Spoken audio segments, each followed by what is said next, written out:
atau yang kita kenal dengan istilah Isra. Ya, perjalanan di malam hari disebut Isra. Ya Bu ya. Sebelum diperjalankan, Nabi mengatakan lagi-lagi Jibril membelah dadaku. Dan ini Pak, ada satu hari kalau kita pengen sholat, udah berwudu, tiba-tiba maaf, kentut. Kalau pakai logika harusnya bagian apa yang dibersihkan Bu Pak? Nah, seri tempat keluar angin. Pakai logika. Tapi syariatnya ternyata tak sedikit pun tempat keluar angin tersebut kita bersihkan. Kembali Bu, ini Pak, ya, iman. Ya, begitu pula dengan hal ini kita harus meyakini betul Nabi itu dibelah dadanya sebelum diperjalankan di malam hari itu. Kemudian apa kata Nabi? Kemudian aku mendapati ketika itu malaikat Jibril alaihissalam. Bapak Ibu, ini malaikat Jibril itu ketika itu masih menjelma menjadi manusia. Ya, tidak berbentuk wujud aslinya. Kapan terjadi berubah berbentuk asli? Nanti ketika berada di Sidratul Muntaha. Nanti kita sampaikan ceritanya Bu ya, kisahnya. Kemudian kata Nabi Muhammad, ya, kemudian disiapkan satu kendaraan yang bernama buruk. Buruk ini adalah kata Nabi, ya, sejenis kuda ataupun keledai, tapi tidak sependek keledai, lebih tinggi daripada keledai, dan lebih pendek daripada bigol atau bagol. Apa itu bigol atau bagol ini Bapak Ibu? Ini adalah perkawinan antara kuda dan juga keledai. Dimana dulu Pak Bu yang memilikinya para raja-raja Pak. Jadi ketika raja pengen dari tempat satu masih di lingkungan kerajaan, pengen ke tempat taman sebelah sana, dia naik bigol atau bagol ini Pak. Ya, dan dia tidak setinggi kuda, lebih pendek sedikit. Tapi Nabi katakan, dan tidak setinggi bagol atau bigol ini, warnanya sangat putih tapi panjang, ya, dan memiliki kecepatan sejauh mata memandang, kata Nabi.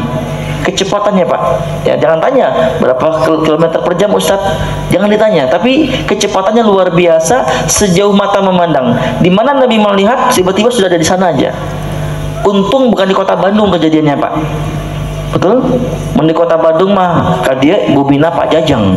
Kadia itu mantap Wah. Dulu padang pasir Bu. Jadi sejauh mata memandang kata Nabi sudah ada di sana. Sampai ke Masjidil Aqsa. Nah, Bapak Ibu, sebenarnya mudah bagi Allah langsung memirajkan Nabi dari Mekah ke Sidratul Muntaha. Tapi pertanyaannya, untuk apa mampir ke Aqsa dulu? Allazi barokna, kata Allah, yang kami berkahi ini. Ada hal yang luar biasa Pak tentang keutamaan Masjidil Aqsa. Ya, Masjidil Aqsa ini Bapak Ibu, di antara keutamaannya yaitu terkait dengan keutamaan yang dimiliki doanya Nabi Sulaiman. Ya, Bapak Ibu, sedikit ini ilmu ya. Masjid yang pertama kali dibangun adalah Masjidil Haram. Oleh siapa? Nabi Ibrahim alaihissalam. Ya, Bapak Ibu, kita mengetahui dari Siti Sarah tidak punya anak, akhirnya menikah dengan Siti Hajar. Setelah punya anak, Allah perintahkan dari Palestina Bu untuk pergi mengasingkan istrinya Siti Hajar bersama putranya Nabi Ismail alaihissalam.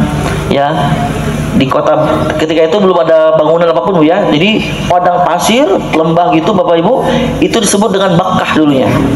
Ya, Bakkah. Akhirnya setelah ditinggalkan kedua-duanya, nah ketika usia mulai remaja, Nabi Ibrahim kembali ke Mekah. Nah, inilah pertama kali Nabi Ibrahim membangun Ka'bah pertama kali. Berapakah jarak? Kemudian masjid yang kedua, masjid apa setelah Masjidil Haram? Yaitu Masjidil Aqsa.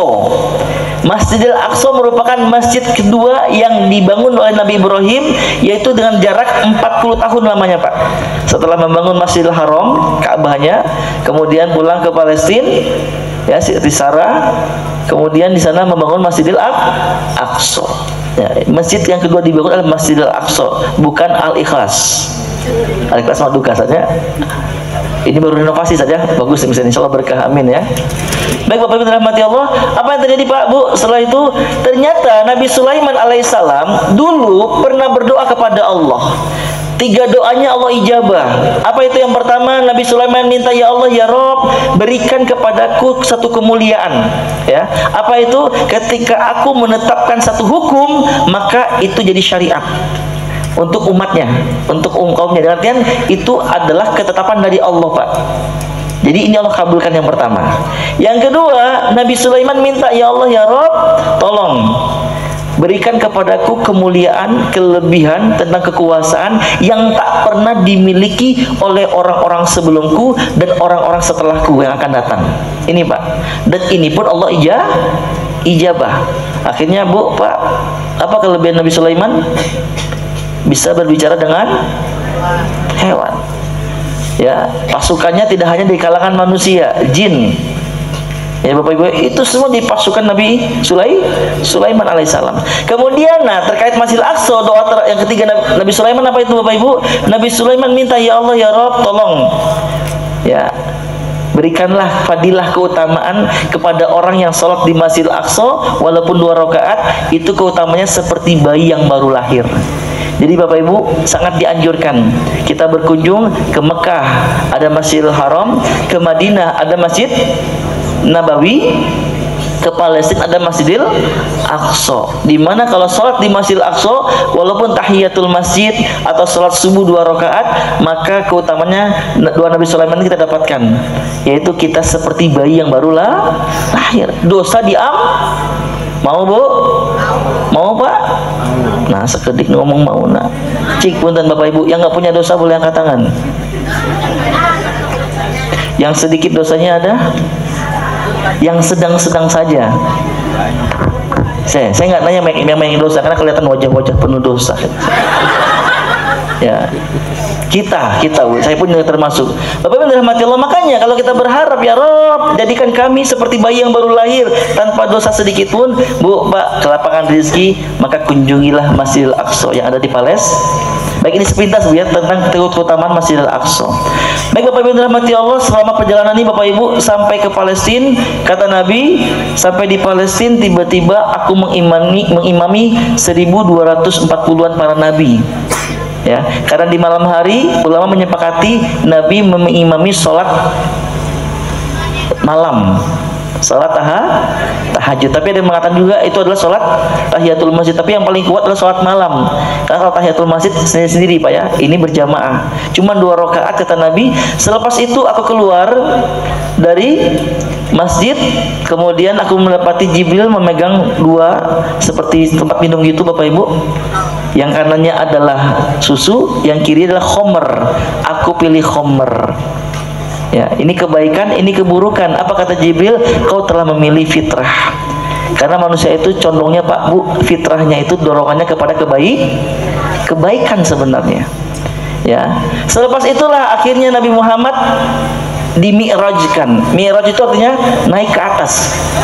Ya, naik ke atas. Di langit pertama jumpa dengan Nabi, ada yang tahu Bu? Adam. Langit kedua Nabi Isa. Masya Allah, hadiah itu buat teteh ini nih, handphone 2 pintu. Nanti panitia siapkan ya, kalau ada handphone 2 pintu ya. Betul, Nabi Isa dan Nabi siapa Bu? Sepupunya Nabi Isa? Masya Allah, Ibu kulkas 4 giga, tolong siapkan panitia. Betul ya, berdua ketika itu di langit kedua. Kemudian di langit ketiga berjumpa dengan Nabi yang paling tampan. Nah, dia melongna apa? Mulai diperjelas ya. Nabi Yusuf Bu di langit ketiga. Kemudian langit keempat bertemu dengan Nabi Idris. Kelima Harun, keenam Musa, terakhir Nabi Ibrahim alaihissalam. Seluruhnya Bu, Bapak Ibu menyampaikan salam kepada Nabi ya. Yang ada tambahan yaitu Nabi Ibrahim alaihissalam yang mengatakan Assalamualaikum wahai anakku, kata Nabi Ibrahim. Karena kita tahu Bapak Ibu, Nabi Muhammad merupakan keturunan dari Nabi Ibrahim alaihissalam ya.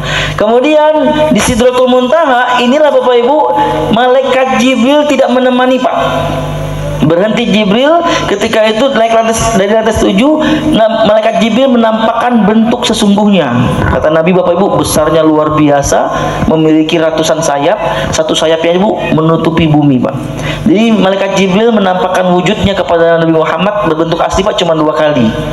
Yang pertama ketika Nabi Muhammad sedang turun dari Gua Hiro di Jabal Nur. Ya Bapak Ibu ya, di Jabal Nur. Jadi di Gua Hiro itu Bapak Ibu, malaikat Jibril juga nggak berbentuk asli. Karena ketika Nabi Muhammad SAW sedang berdiam di Gua Hiro, tiba-tiba ada pelukan yang sangat erat di belakang. Iqra, bacalah. Apa respon Nabi? Ma'ana biqari, aku tidak bisa baca. Iqra, bacalah, kata Jibril. Ma'ana biqari, Iqra sampai 3 kali, barulah malaikat Jibril alaihissalam menyampaikan 5 ayat Quran surat Al-Alaq. Apa Bu? Coba baca bersama-sama. A'udzu billahi minasyaitonir rajim. Bismillahirrahmanirrahim. Iqra bismi rabbikal ladzi khalaq. Khalaqal insana min 'alaq. Iqra wa rabbukal akram. Alladzi 'allama bil qalam. 'Allamal insana ma lam ya'lam. Cekap, abang-abang hafiz. Ya, 5 ayat ini Bapak Ibu ya. Kemudian Nabi turun, akhirnya Bapak Ibu, ternyata Masya Allah Bapak Ibu, ketika turun dari Jabal Nur ya, dari Gua Hiro ini Bapak Ibu, itu sekarang aja Pak, kalau dari bukit kaki gunung sampai Gua Hiro Pak, itu kurang lebih 1,5 jam perjalanan, di mana orang-orang sekitar sudah membuat yang namanya tangga sehingga mudah untuk sampai ke Gua Hiro. Dulu 15 abad yang lalu Nabi sendirian, kebayang Pak ya, sampai di bawah itu sudah mulai syuruk, terbit matahari. Ketika sampai di kaki bukit, Nabi lihat ke langit. Ketika itu Nabi juga melihat bentuk asli Jib, tertutup langit semuanya. Allahu Akbar. Baik, kembali lagi Bapak Ibu, di Sidratul Muntaha ini Nabi berkata, mengapa kau tidak menemaniku, kata Jibril, kalau aku melewati batas ini maka aku akan mati. Jadi tidak boleh Bu, Jibril tidak boleh melewati batas ini. Akhirnya ketika berjumpa dengan Allah, itu tidak ditemani oleh Jibril, Nabi Muhammad sendiri. Ya, ketika berjumpa dengan Allah, pertanyaannya, apakah Nabi Muhammad SAW melihat Allah? Pertanyaan ini pernah ditanya oleh Siti Aisyah.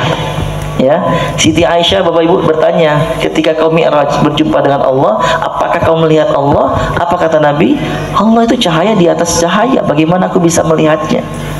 Ya, bahkan dalam kisah Nabi Musa alaihissalam yang ketika beliau ingin melihat bentuknya Allah, ketika lihat itu gunung, cahaya Allah datang aja hancur itu gunung, apalagi Allah. Ini Bapak Ibu, makanya kebahagiaan terbesar kita jadi ahli surga itu bukan menikmati surga. Kebahagiaan terbesar kita adalah ketika kita berjumpa dengan Allah Subhanahu wa Ta'ala.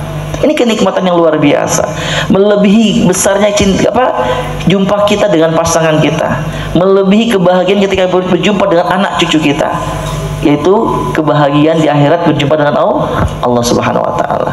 Bapak Ibu, ketika berjumpa dengan Allah, maka Allah perintahkan umat Nabi Muhammad dan kita umatnya untuk melaksanakan sholat sehari 50 waktu Pak. Ini sejarahnya Bu, awalnya 50 waktu ya. Nabi Muhammad tidak menolak ketika turun dari Sidratul Muntaha ke langit 7, berjumpa dengan Nabi Ibrahim, tidak ada komentar Nabi Ibrahim. Ketika turun ke langit 6, berjumpa dengan Nabi Musa alaihissalam, Musa bertanya, ya Rasulullah, hadiah apa yang kau bawa ketika setelah berjumpa dengan Allah? Nabi Muhammad menyampaikan, Allah perintahkan aku dan umatku untuk melaksanakan sholat sehari 50 waktu. Kebayang Ustadz, mohon maaf, kebayang kalau ini terrealisasi terjadi ya, bingung Ustadz bikin jadwal muazin. Kenapa? Setiap kurang lebih 25 menit kumandang azan. Beres sholat, beres zikir, sholat ba'diyah, mau pulang ke rumah, Allahu Akbar, Allah, baru buka pintu azan deui ke masjid deui. Sholat, pulang, baru buka baju, Allahu Akbar, azan deui. Bayangin Bu. Dan lihat, makanya kita harus bersyukur dengan Nabi Musa alaihissalam ketika beliau berkata, wahai Muhammad, kau mungkin mampu, tapi umatmu belum tentu mampu. Benar atau betul? Akhirnya Nabi Muhammad naik ke atas, dapat diskon potongan dari 50 menjadi 45. Turun Langit 7, Nabi Ibrahim tidak ada komentar. Langit 6, Nabi Musa kembali bertanya, bagaimana? Oh, dapat diskon nih, potongan jadi 45. Nabi Musa kembali berkata, kau mungkin mampu, tapi umatmu belum tentu mampu. Minta pengurangan. Bapak Ibu bayangkan Nabi Muhammad naik turun 45, 40, 35, 30, 25 sampai 5 waktu sehari. Dan ketika 5 waktu sehari, Nabi Musa kembali masih mengingatkan, ya Rasulullah, wahai Muhammad, minta pengurangan. Kau mungkin mampu, tapi umatmu belum tentu mampu. Dan kerasa, betul nggak Bu? Ya, 5 waktu berat atau susah? Atau sulit? Kadang gitu saja. Sholat subuh kalau di kota itu formasinya Power Ranger. Ya, Ustaz di sini nggak ya Ustaz ya? Power Ranger itu seberapa orang Bu? Ini terjadi Pak. Ya. Muazzinah si Abah, Allahu Akbar, Allahu Akbar. Mana anak mudanya masih ini Pak. Itu 5 waktu, apalagi per 25 menit Pak, subhanallah. Dan ketika Nabi Musa berkata minta pengurangan setelah 5 waktu tadi, Nabi Muhammad tidak mau. Karena sudah dapat banyak potongan nih, dari 50 jadi 5 waktu Pak. Akhirnya Allah berkata dari langit, apa kata Allah? Wahai Muhammad, ketahuilah, sesungguhnya 1 waktu yang dikerjakan umatmu itu sama seperti 10 waktu. Berarti 5 kali 10 50 waktu. Bu, Pak, seakan-akan Allah tahu ya, umurnya kita itu tidak sebanyak umat terdahulu. Nabi Nuh alaihissalam berdakwah kepada umatnya 950 tahun Pak. Ya, durasi dakwahnya Pak, dari pertama kali dakwah sampai selesai itu 950 tahun. Nabi Muhammad berapa tahun? 23. Bayangkan 40 tahun kan, jadi Nabi, kemudian meninggal 63 tahun Pak. Nabi Musa dari awal dakwah sampai meninggal itu 950 tahun, berarti umurnya Nabi Musa lebih dari 1000 Pak. Begitu pula umatnya. Ya, tapi Allah sayang sama kita sama dengan 50 waktu. Kemudian kembali Allah berkata, dan siapa di antara umatmu yang berniat berbuat baik, ya, ternyata tidak melakukannya, maka terhitung 1 kebaikan. Niat unggul Bu Pak. Besok pagi tahajud, bangun, pas adzan subuh, Allahu Akbar, bangun, tahajud, dapat 1 pahala. Niat unggul. Dan siapa yang melakukannya kebaikan itu, kata Allah, akan kuberikan 10 pahala baginya. Allahu Akbar. Kemudian kata Allah, siapa yang berniat untuk melakukan keburukan tapi tidak melakukan, maka itu tidak terhitung dosa. Besok malam bobogohan, misalnya Bu ya, turun hujan, lapor mata tulus ya Mak. Kalaupun sudah niat Pak, Bu, pacaran dosa atau dosa besar, dosa agung? Dosa besar, dosa agung Pak? Saya nggak kasih pilihan kecil Bu. Kenapa? Dosa besar, dosa agung. Ya, jatuhnya zina itu dosa besar. Surat 25 Al-Furqan Allah gambarkan ayat 69 sampai 72 terkait siapa yang tidak bertobat, Allah lipat gandakan azab hukuman bagian di akhirat kelak. Subhanallah Pak. Ya.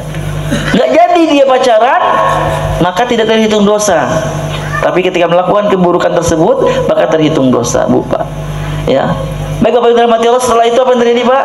Akhirnya Nabi Muhammad kembali turun ke Palestina. Kemudian kembali ke Makkah. Di antara perjalanan ini Bapak Ibu, Nabi Muhammad diperlihatkan tentang gambaran-gambaran surga dan neraka. Surga dan neraka. Ya Bapak Ibu ya. Makanya diantaranya Bapak Ibu ketika pulang dari Palestina ke Mekah, Nabi Muhammad melihat ada seorang hamba Allah yang perutnya sebesar rumah. Mana rumahnya? Sebesar rumah dan transparan. Apa artinya transparan Pak?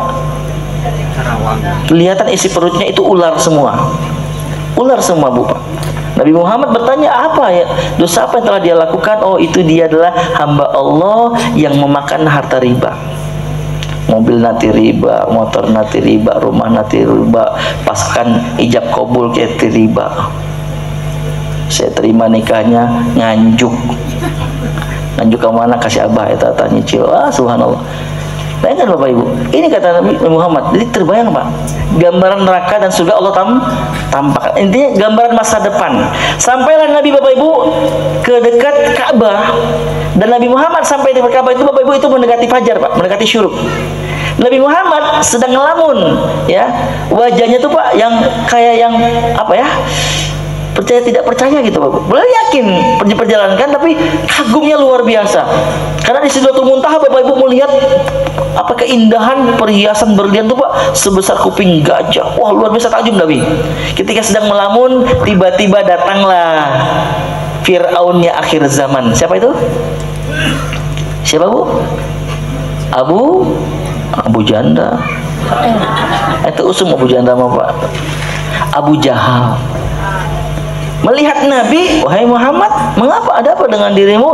Dengan polosnya Nabi menceritakan apa yang barusan tadi malam beliau alami. Tadi datang Jibril kepadaku, membelah dadaku, kemudian membersihkan jiwaku, kemudian diperjalankan ke Palestina. Seluruhnya diceritakan Pak. Sampai selesai, Abu Jahal tersenyum sinis.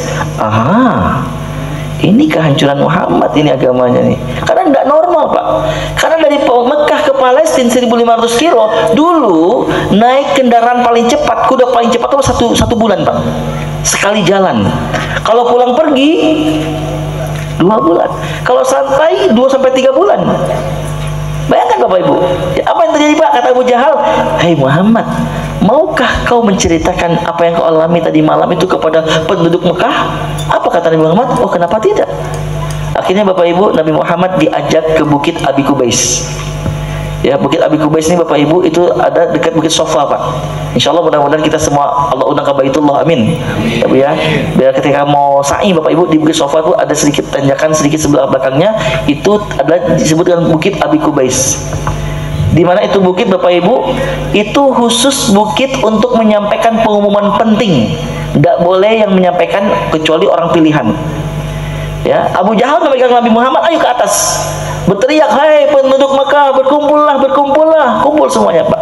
Kenapa? Itu pemimpinnya orang kafir ada, Abu Jahal. Pemimpinnya umat Islam ada Rasulullah, samping Abu Jahal. Berkumpul semuanya, dengarkan ya, ini Muhammad ingin menceritakan sesuatu yang dialami tadi malam. Ya, Nabi Muhammad menceritakan Pak, tadi malam Abu Jahal sambil berjalan pergi menuju Darun Nadwa. Darun Nadwa itu Bapak Ibu yang sekarang menjadi istananya raja, sebelah kiri. Ya, sebelah kiri Pak. Setelah kita sa'i Safa Marwah, pulang dari Marwah Pak, mau ke hotel lagi pasti ada lihat bangunan besar, itu istana raja Pak. Nah, di situ disebut dulu, dan Darun Nadwa adalah tempat kumpulnya para pemimpin Quraisy. Ya Pak ya, kayak gazebo gitu Pak. Ya. Abu Jahal masuk sambil ketawa-ketawa. Hancur sudah agamanya Muhammad, sudah akan berakhir. Kepala suku yang berkumpul bertanya, emang ada apa? Kenapa Muhammad itu di Bukit Abi Kubais? Abu Jahal menceritakan Pak. Muhammad cerita tadi malam bla bla bla sampai selesai. Tiba-tiba kata Abu Jahal, sebentar, ini belum sempurna hancurnya Islam. Kenapa? Karena tidak ada Abu Bakar. Akhirnya Pak, mereka semua, yuk temenin saya, kita ke tempatnya Abu Bakar. Melihat ini Bapak Ibu, akhirnya orang Islam sebagian Pak ngikutin ke Abu Bakar. Kebetulan Abu Bakar sedang berada di kebun kurmanya. Ya, di kebun kurma Abu Bakar, tiba-tiba Abu Jahal berteriak, "Hei Abu Bakar, hei Abu Bakar." Wah, ada apa ini? Abu Bakar lihat, loh, orang kafir ada, orang Islam ada. Pikir Abu Bakar, alah, ayo masalah deh, iya mah, gitu Pak. Kenapa? Karena sering kali kalau orang kafir sama Islam lagi bareng-bareng jalan Pak, itu ada masalah ini.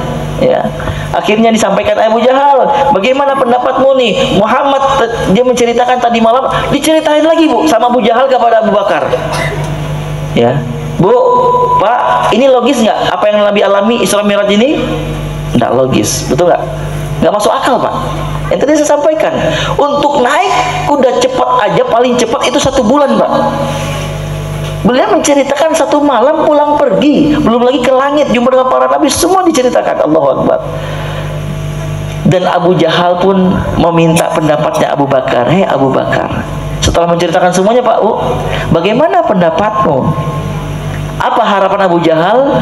Abu Jahal berharap Abu Bakar menjawab, kayaknya mimpi. Ya, karena sebagian orang yang mengatakan Isra Mi'raj ini cuma ruhnya saja, padahal tidak. Jasad Bapak Ibu. Ya.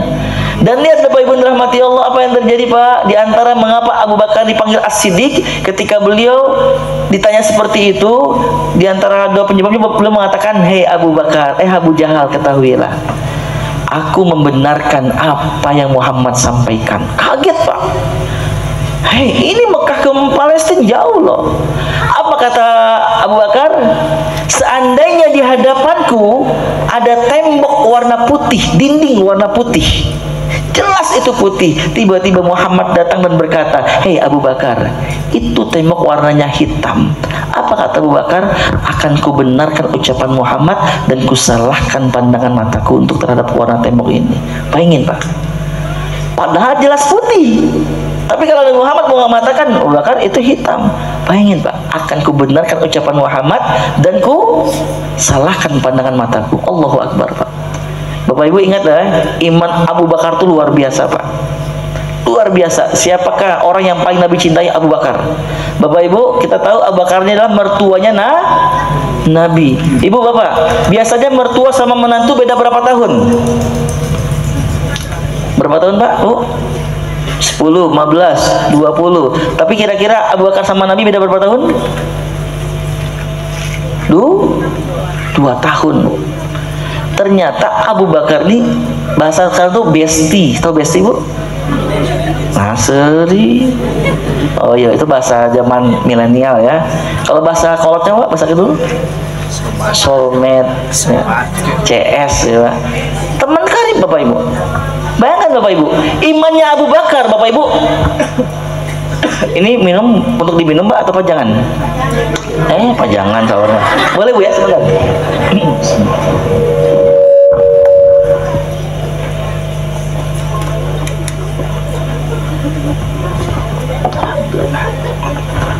Baik Bapak Ibu, Abu Bakar Bapak Ibu dulu di Madinah Pak pernah berjalan ya. Secara fisik saya gambarkan Bapak Ibu ya, fisik itu Abu Bakar tuh Pak, istilah kita jangkis. Apa jangkisnya Pak? Jangkung ipis, kurus Bu ya, kurus Abu Bakar. Saking kurusnya Bapak Ibu, lagi jalan tiba-tiba ada angin kencang. Angin kencang ternyata mungkin bahasa kita ngeletik-letik teuing eta putis. Mungkin gitu Pak bahasa kita Pak. Intinya para sahabat tuh Pak ngeledekin lah gitu. Mendengar berita ini Pak, Nabi Muhammad berkata kepada para sahabat, jangan kau cela Abu Bakar. Ketahuilah, seandainya imannya Abu Bakar ditimbang dengan seluruh iman manusia, imannya Abu Bakar masih lebih berat. Allah. Bayangin Bapak Ibu ya, Ustaz Adi Hidayat, Ustaz Abdul Somad tadi Pak, Ustaz Agim tadi Pak ya, Syekh Sudes, semua digabungin ya. Kita mah jangan dimasukin Pak ya, dah iman masih kene ya. Seluruh manusia kata Nabi digabungkan, berarti Umar, Utsman, Ali termasuk Pak, digabungkan semuanya, ditimbang dengan imannya Abu Bakar, maka imannya Abu Bakar masih jauh lebih berat Pak. Allahu Akbar. Bayangin Bapak Ibu. Makanya ketika beliau ditanya bagaimana pendapatmu, Abu Jahal berharap, Abu Bakar menjawab, kayaknya mimpi deh, kayaknya cuma hayalan. Abu Bakar mengatakan, aku membenarkan. Ya, akhirnya nanya kepada kaum muslimin, di mana Rasulullah? Oh, ada dekat Ka'bah ya, dekat Ka'bah. Akhirnya Pak segera Abu Bakar menghampiri Nabi Pak. Dari kejauhan Abu Bakar bertanya, ya Rasulullah, ya Rasulullah. Semua terdiam. Rasulullah melihat. Dari kejauhan Abu Bakar bertanya, ya Rasulullah, benarkah tadi malam kau pergi ke Palestina? Kau naik ke atas berjumpa. Jadi Bapak Ibu ingat, pertanyaan ini bukan mempertanyakan Pak, tapi ingin membuat seluruh yang hadir fokus. Karena ketika itu benar tadi kata Ustaz, ada 3 keadaan ketika itu. Bahkan lebih kuat Ustaz, cuma 2 keadaan. Yang kafir semakin kafir, yang beriman mulai goyah. Nggak logis Bu. Subhanallah. Bisa jadi Pak Bu, kalau kita di posisi sahabat, kita pun juga iya liar gening. Dan nggak mungkin Pak ke Palestina dilakukan 1 malam pulang pergi. Bapak Ibu lihat apa kata Abu Bakar, ya Rasul, benarkah? Benar wahai Abu Bakar. Ya, Bapak Ibu, aku membenarkan apa ucapanmu ya Rasulullah. Akhirnya Bapak Ibu, apa kata Nabi? Baik, semua orang-orang Quraisy, kalau kalian tidak percaya, aku tadi malam sebelum pulang ke Mekah ini, dari langit aku mendapati ada kafilah kalian pedagang Mekah yang baru pulang dari Palestina, beberapa hari lagi mau sampai ke sini. Di antara mereka disebut Mbak, si A, si B, si C, ada yang kehilangan onta. Aku beritahu, onta kamu di lembah ini, silakan dicari. Coba tanya sama mereka, benar atau tidak? Bapak Ibu, apa yang terjadi Pak? Orang-orang pun menunggu di perbatasan kota Mekah Pak. Ya, menunggu di perbatasan kota Mekah, menunggu, benar nggak ya, benar nggak ya? Ya, orang kafir sinis, ngaco ya, orang beriman deg-degan Pak. Kenapa? Benar nggak ya, benar nggak ya? Subhanallah, beberapa hari kemudian benar Bapak Ibu, ada rombongan pedagang yang baru datang dari Palestina Pak.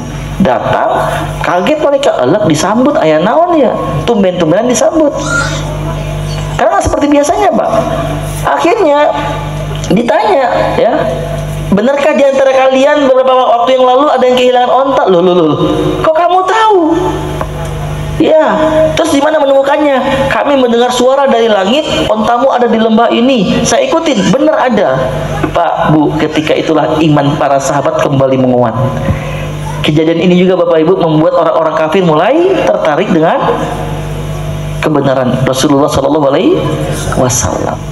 Baik Bapak Ibu rahmatullah, ini sedikit Pak, sedikit kisah yang luar biasa tentang Isra Mi'raj. Tapi poin pentingnya, Allahu Akbar Bapak Ibu, ingat ada hadiah besar yang Nabi bawa dari perjalanan Isra Mi'raj ini. Bayangin Bapak Ibu, seluruh amalan ibadah, baca Quran, saum, manasik haji, atau ibadah-ibadah lainnya, itu Nabi dapatkan melalui perantara malaikat Jibril.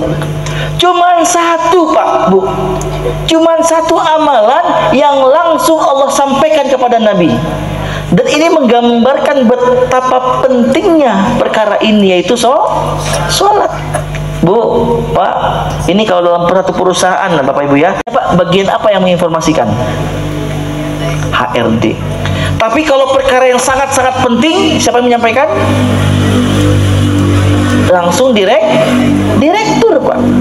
Ini gambar sederhana seperti itu Pak Bu. Saking pentingnya sholat, apa kata Nabi? Awwalu ma yuhasabu bihil abdu yaumal qiyamah as-sholat.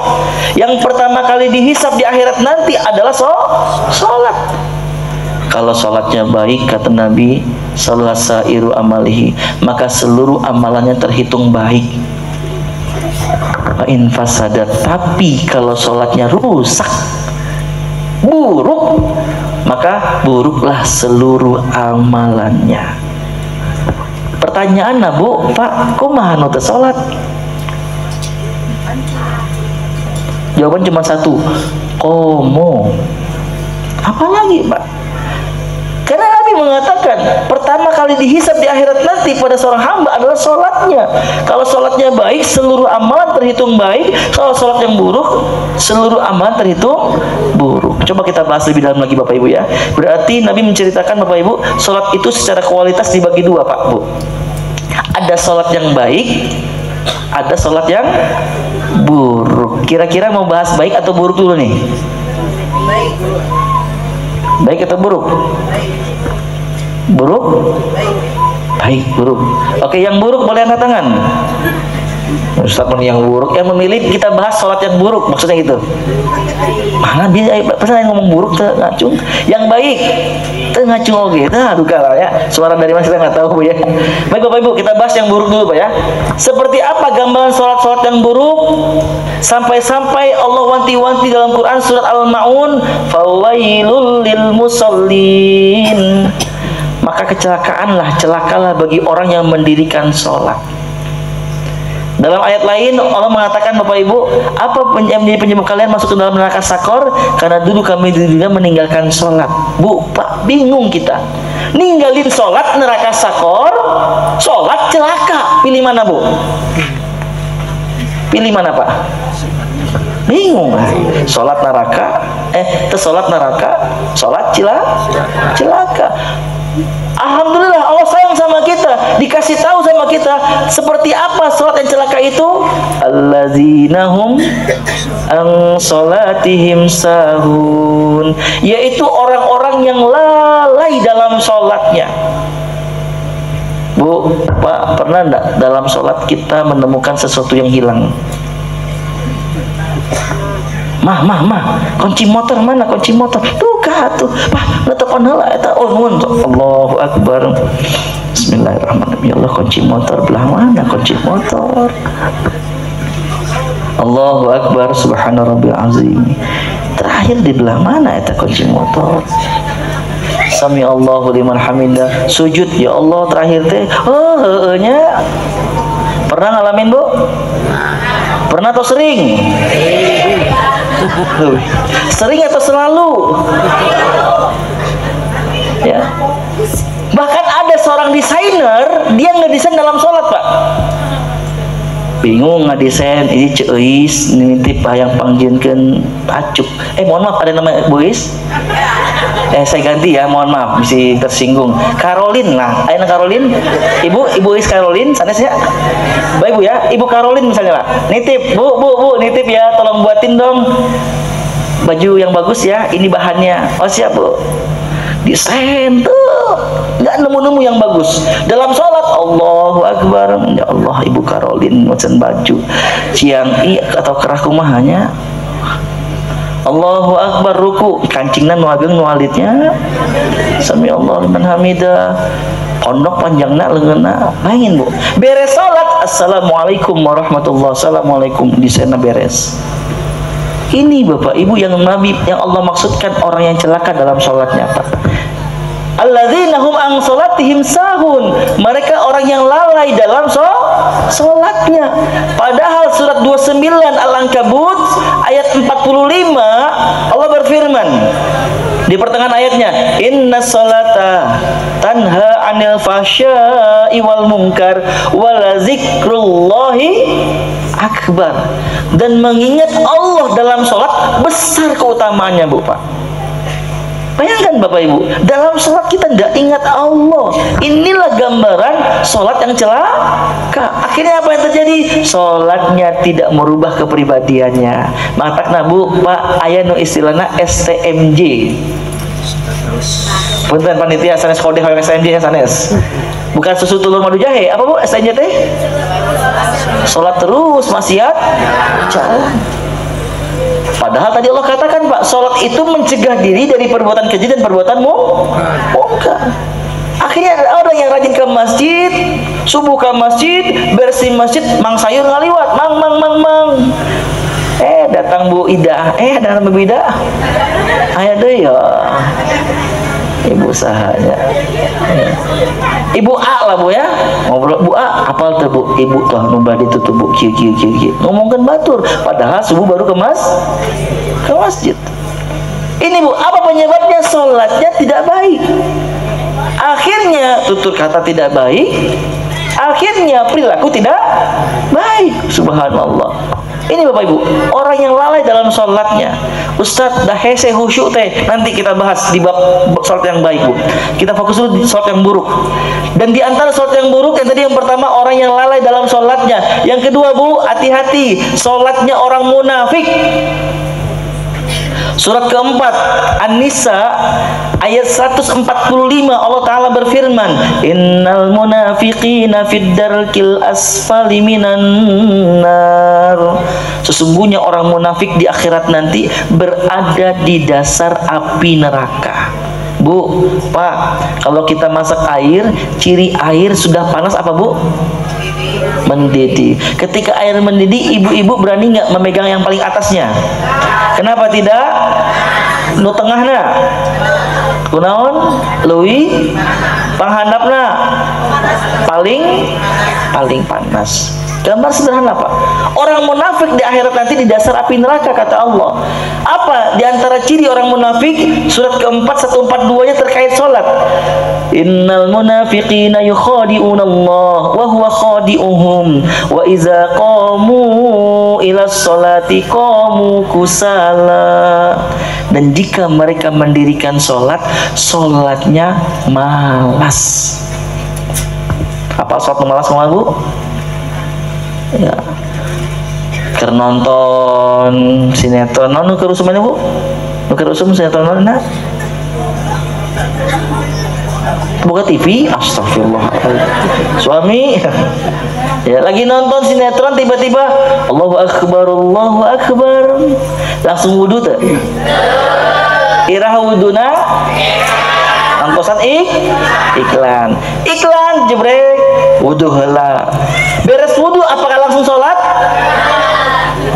Nonton lagi Ibu lagi nonton tiba-tiba dut ditut, langsung wudu tuh, ngantosan iklan wudu langsung sholat tuh, terasa ibu. Subhanallah. Kamu kamari Persib banyak, aduh punten ibu boto dia boto ya Persib nu hari aing usaha nu mau mau mana ibu, kita kan punya Allah pak. Oh no, kemarin seri dah tuh lu baru sholat pak. Ini poin penting pak, ciri orang munafik kata Allah dalam sholatnya, kalau mendirikan sholatnya malas. Subuh jam 7 eta ge mun teu diemeun ku pamajikan. Zuhur jam 2:30 alasana engke mah sakantenan ameh kalian asar cenah. Masih mending jadi muazin ya ente. Aduh. Ini bu ciri-ciri sholat yang malas seperti itu bu. Ciri orang munafik sholatnya mah. Kemudian yang kedua, yuraunan nas. Mereka suatu ingin dilihat oleh manusia. Taraka masjid, tiba-tiba ke masjid, Ustadz naroskeun, Pak, alhamdulillah ke masjid, mohon tat aya mitoha. Aya nu kieu? Atau di dia di luar maksud ibu. Ketika ada mertuanya baru ke masjid. Wah, nggak ada mertuanya, sendalnya lagi hilang dari masjid. Nah ini bu, makanya bu, sholat itu harus ikhlas. Ibu tahu arti ikhlas itu apa? Ikhlas. Ya, surah 98 Al-Bayyinah ayat 5, wa ma umiru illa liya'budullaha mukhlishina lahuddin, dan tidaklah mereka diperintahkan oleh Allah kecuali untuk mendirikan menjalankan agama dengan Bu, Pak, ikhlas dalam kamus bahasa Indonesia itu artinya murni. Ikhlas teh Ibu apa susu murni? Susu ikhlas. Nah, jodoh susu ikhlas. Abong ikhlas teh murni, susu ikhlas. Nah. Susu murni itu yaitu susu yang baru dari sapi atau kambing dan tidak tercampur dengan yang lain, disebut susu. Betul nggak bu? Betul pak? Ketika ada susu murni tercampur dikit aja sama kopi, pertanyaannya apakah masih disebut susu murni? Sudah berubah menjadi kopi susu kopi. Udah pak, nanti ngobrol di luar aja ya, saya nggak bahas itu. Intinya itu susu tidak gara-gara tercampur dengan yang lain. Nah ini bu, orang munafik kata Allah kalau mendirikan sholat yuraunan nas, mereka ria, pamer. Makanya izin Ustaz, kalau pengen masih ikhlas makmur sederhana, undang bupati kabupaten kota mana pak ini? Kabupaten, undang bupati pak. Punten, RT Nutara ka masjid pasti ka masjid kah? RW Nutara ka masjid pasti ka masjid kah? Pun ayah bupati. Azan jam 4:30, jam 3 mesti masjid. Kenapa pak? Ingin dilihat. Bisa di absen ku bapak bupati. Bahaya kan?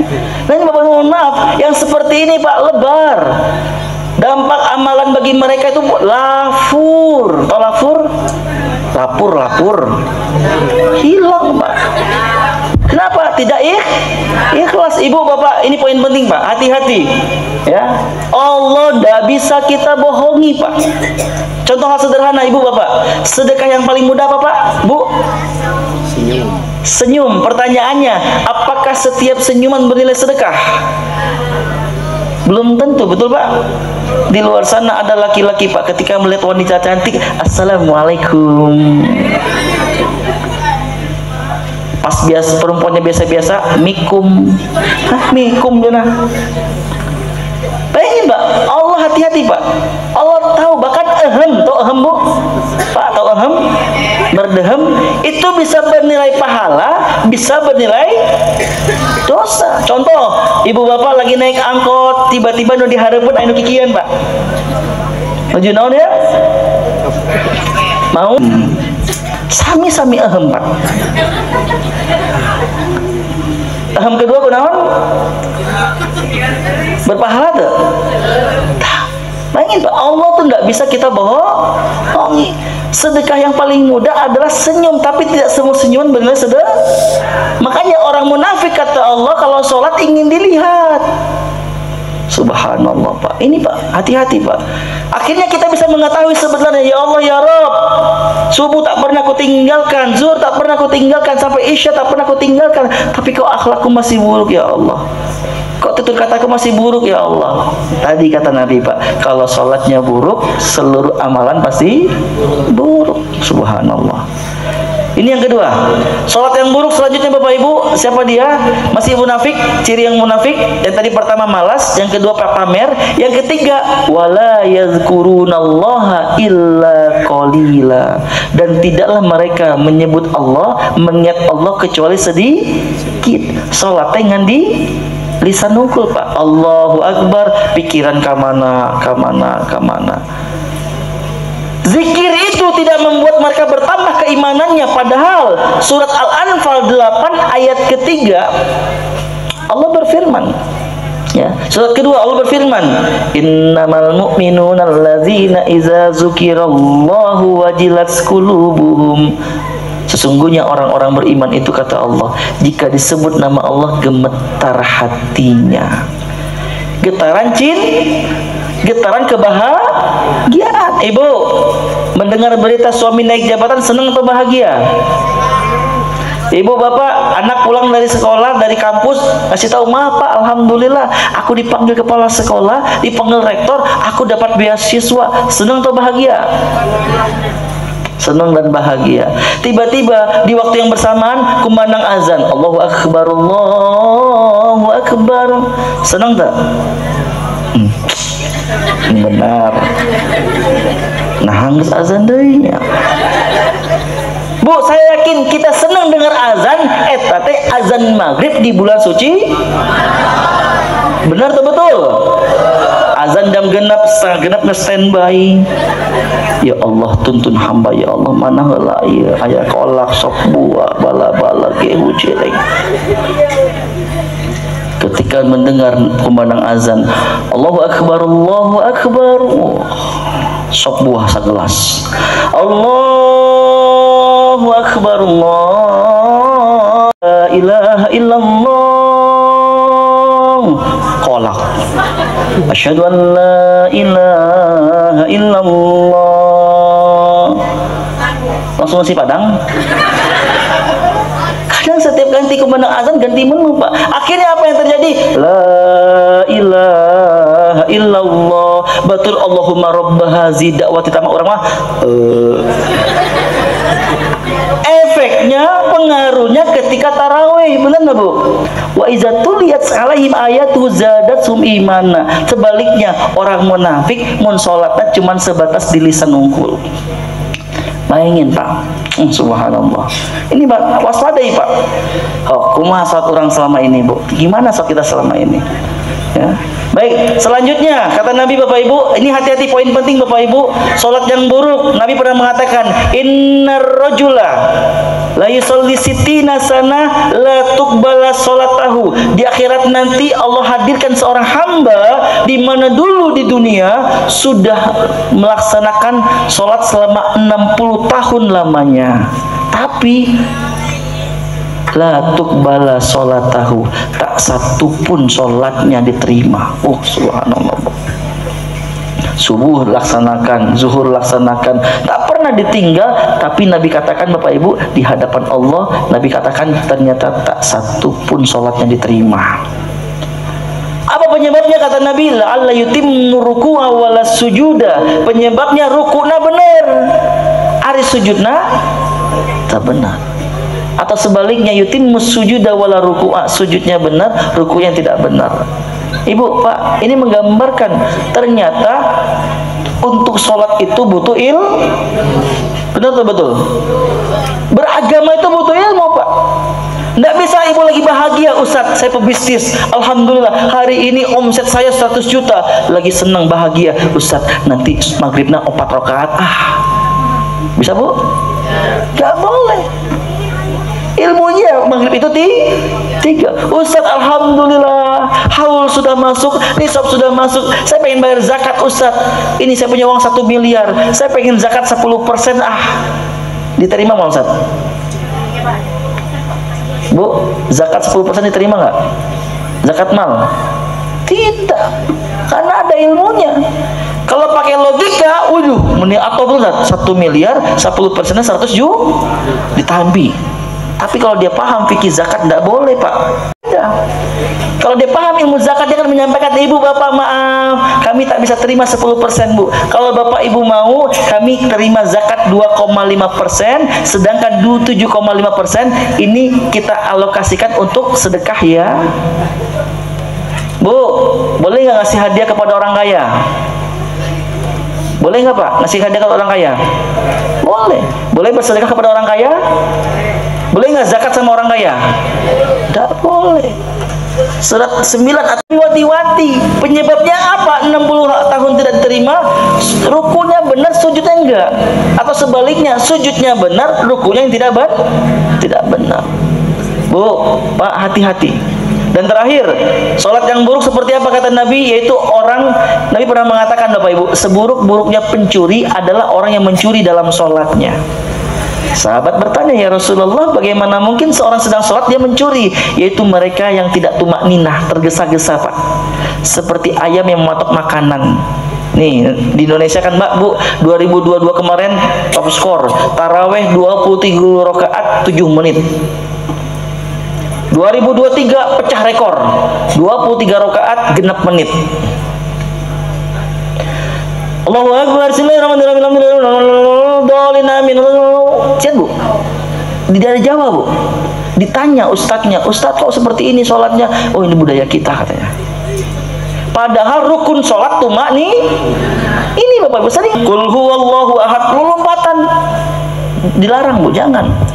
Tidak boleh tergesa-gesa. Imam ruku Allahu Akbar, subhana rabbi. Nggak boleh Bu. Bahkan ketika kita lapar mau makan, tiba-tiba azan, sholat atau makan dulu? Makan Bu. Makan dulu. Jangan sampai lagi sholat mikirin ya Allah kebagian mualnya. Tumakninah penting Bapak Ibu, tenang. Ini bagian dari rukun. Tidak tumanina, tidak sah sholatnya. Subhanallah Bapak Ibu. Ya, baik Ibu. Tadi Pak Ibu yang pertama, sholat yang buruk adalah orang yang lalai Pak. Ketika sholat dia nggak ingat Allah. Apa dalam pikirannya? Dunia. Ya, kita nggak bahas dunia sekarang Bu. Sengaja saya skip dulu biar Pak Herman nelfon saya, Ustadz kajian Dayu hayu lah. Sengaja nggak saya bahas Bu ya. Yang kedua apa Bu? Sifat sholatnya orang munafik ada 3, malas, ria, dan tidak ingat Allah. Maksudnya cuma sedikit di lisan aja. Allahu Akbar, dia bertakbir tapi pikirannya ke mana? Nih sifat orang munafik. Kemudian tadi kita bahas juga sholat yang tidak diterima gara-gara gerakan sholat atau benar. Alhamdulillah ada Ustadz, samperin Ustadz Bu, Ustadz punten, tolong cek sholat kami Ustadz, benerin Ustadz. Takut Ibu ya. Yang ketiga ini. Yang terakhir tadi apa Bu? Orang yang tergesa-gesa dalam sholatnya, yang Nabi katakan seburuk-buruknya pencuri. Baik Bapak Ibu, sekarang kita bahas tentang sholat yang baik Ustadz. Terus bagaimana sholat yang baik itu Ibu Bapak? Allah Ta'ala berfirman dalam Quran surat 23, tadi Ustaz singgung sedikit tadi, alhamdulillah, Al-Mu'minun. Bapak Ibu yang pengen surga boleh angkat tangan. Yang mau surga Firdaus boleh angkat tangan. Yang nutup kacung awas memanggil di surganya. Bu pengen surga? Surga mana? Lumana weh, entung lumana weh. Nabi mengatakan surga itu memiliki 100 tingkatan, dan tingkatan yang paling tinggi dari surga adalah Firdaus. Apa pesan Nabi? Kalau minta sama Allah, mintalah surga Firdaus. Ini tegas Bu, tong asa-asa, entong ngadoa ya Allah, no penting surga, tanda naon di terasna oge entong. Mon minta teh surga ya. Dan kita harus tahu bagaimana kiat-kiat agar meraih Firdaus. Surat 23 Bu, ayat 1 sampai 11. Allah Ta'ala berfirman, qad aflahal mu'minun, sungguh beruntung orang-orang yang beriman. Keberuntungan apa yang mereka janjikan dari Allah? Ayat 10. ulaika humul warisun. Mereka lah orang-orang yang akan mewarisi, dapat warisan dari Allah. Apa warisan dari Allah buat mereka? Ayat 11-nya, alladzina yarisunal firdaus, mereka yang akan dapat warisan surga Apa cirinya? Ada 7, ayat 2 sampai 9. Nggak bahas sekarang. Lagi-lagi saya berharap ditelepon sama Kang Pak Herman, Ustaz Haika Jendri. Kita bahas dalam waktu Bu ya. Tapi kita akan bahas. Saya bahas satu aja Pak, terkait sholat. Apa kata Allah ayat keduanya? Ciri ahli firdaus yang pertama, alladzina hum fi sholatihim sahun khosyi'un. Apalagi al-ma'unun yang al-ma'unin.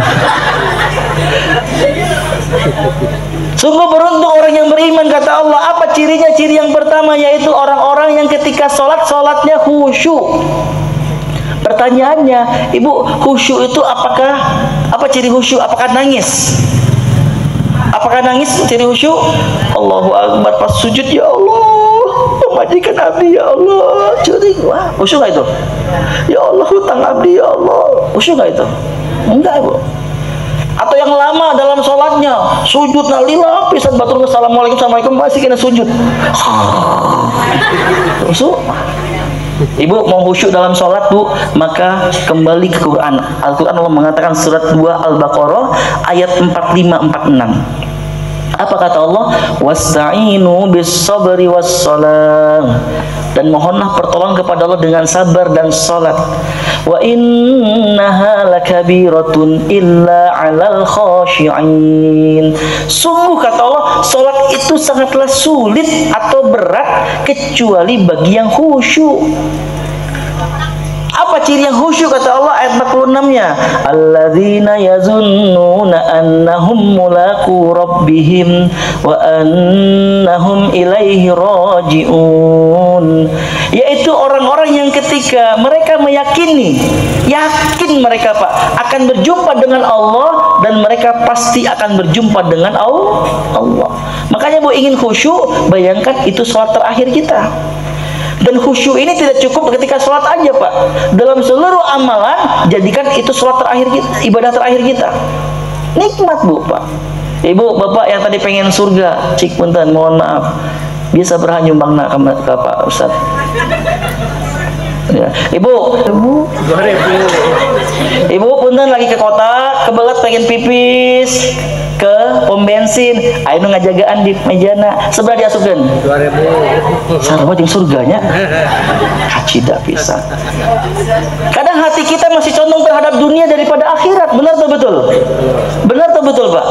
Ibu lagi dandan cantik, suami nanya, mah Erika mana? Oh Pak, Erika BIP, aya acara sama temen. Wah, misalnya Bu ya, suami buka dompet, mah iya buat mama 100.000. Naon cek ibu-ibu?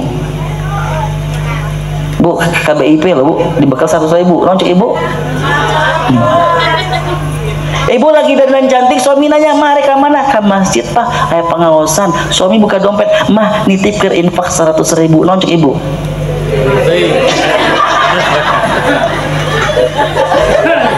Itulah dia Pak. Untuk dunia 100.000 teh menang naon sakieu teh. Pas bagian akhirat nah gede-gede. Ini puas dina eta sih. Dan ini fakta Bu. Ya, hati kalau masih condong terhadap dunia, hati-hati Bu. Ketika hati masih condong terhadap dunia, maaf, ini penyebab kalau kita mendapatkan orang yang ahli Quran sepertinya. Dia rajin baca Quran, dia hafiz Quran, tapi kok mohon maaf masih osok ngabohongnya. Ainu kita Pak. Dia hafiz Quran, tapi kok masih kena gibah. Bu, Pak, gibatnya dosa besar dosa agung. Besar dan agung Bu. Surat 49 tuh ayat 12 kata Allah, wala yaktab ba'dukum ba'dha ayuhibbu ahadukum ayyakula lahma akhi maitan fakaritumu. Gibatnya dosa besar Pak Bu. Bahkan ada orang di luar sana ngegibatnya bari zikir. Wih, kumaha Ustaz? Bu, cek. Apa itu si ibu eta? Subhanallah, saya tambah kieu. Subhanallah ngomongkeun batur.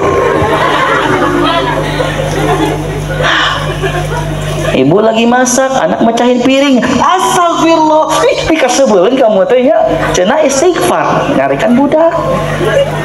Pernah tos sok kieu teh? Ya Bu, ini bab zikir Bu, kalau kita kaji Bu luar biasa Ibu. Ya. Apa penyebabnya Bu? Mohon maaf, Quran belum merubah diri kita. Surat 7 176 ada dua penyebabnya. Walau syi'na la rafa'nahu biha walakinnahu akhlada ilal ardi wattaba'a hawa. Penyebab seseorang tidak mendapatkan hidayah Quran walaupun sering macana, walaupun dia hafal Qurannya, dua penyebab. Pertama, cinta dunia. Yang kedua, lebih mengikuti hawa nafsu. Pak Herman tulis tema selanjutnya kita mau bahas ayeuna moal kajian lama itu mengkajinya Bu ya. Baik Bu, kembali lagi Bu ya. Jadi salat yang baik itu salat yang khusyuk kata Allah. Ustaz, bagaimana kiat khusyuk? Membayangkan salat terakhir. Bu, bayangin kalau kita dikatakan dokter, ibu mohon maaf besok jam 6 pagi ibu DN. Apa DN Pak? Game over. Kira-kira subuh teh kumaha Bu salatna Bu? Allah. Bayangkan Mbak salat terakhir kita. Kemudian yang kedua Bu, ingin salat khusyuk yaitu pahami apa yang kita baca. Orang nggak salat puluhan tahunan ngarti-ngarti kene. Benar atau betul? Pahami Pak. Bagaimana kita mau menikmati sholat kita, doa iftitah atau istiftah aja kita nggak apa itu maknanya apa. Sering kita bacakan Bu, Allahu Akbar kabiro, walhamdulillahi katsiro, wa subhanallahi bukratan, inni wajjahtu wajhiya lilladzi fataras samawati wal arda hanifan musliman wa ma ana minal musyrikin. Inna salati wa nusuki wa mahyaya wa mamati lillahi rabbil. Coba Bu, kalimat ini aja Bu. Inna solati, apa artinya? Sesungguhnya solatku.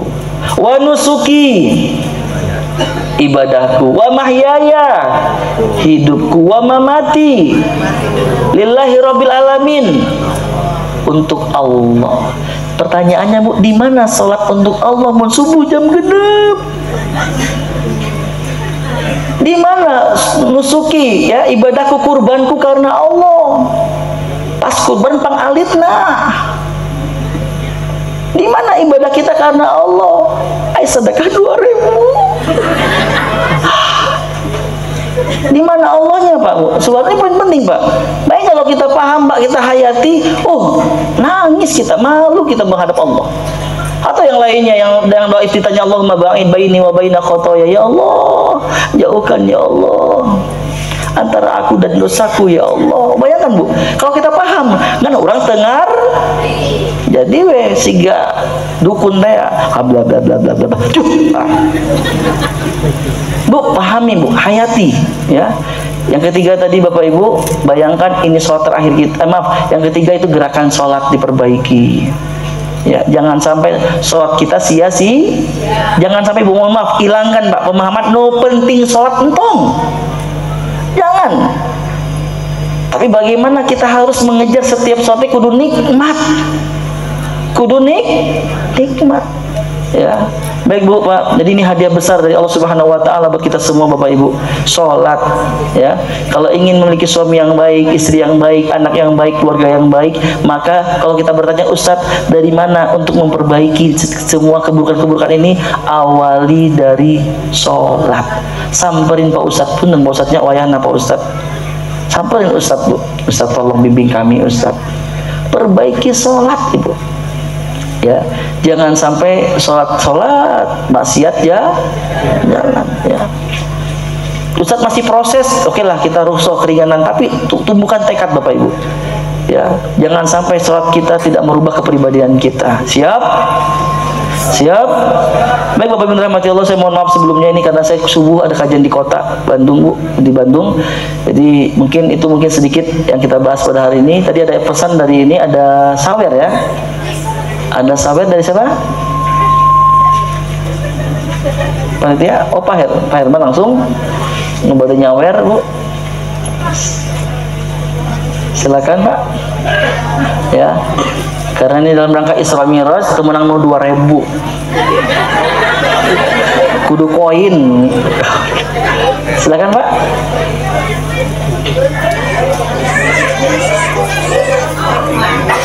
Baik, alhamdulillah. Bapak Ibu yang dirahmati Allah, Allah berfirman dalam Quran surah 17 Al-Isra ayat 19, "Wa man aradal akhirata wa sa'alaha sa'yaha fa ulaika kana sa'yuhum mashkura." Barang siapa yang menginginkan akhirat, ya, menginginkan akhirat dan dia bersungguh-sungguh untuk meraihnya, maka Allah akan membalas kebaikannya itu. Kita doakan Bu ya, mudah-mudahan ini Bu, mereka yang sedikit mengumpulkan ya, tidak banyak Bu ya, mudah-mudahan berkah, amin. Allah membalas kebaikannya dengan kebalasan berlimpah dan penuh berkah, amin.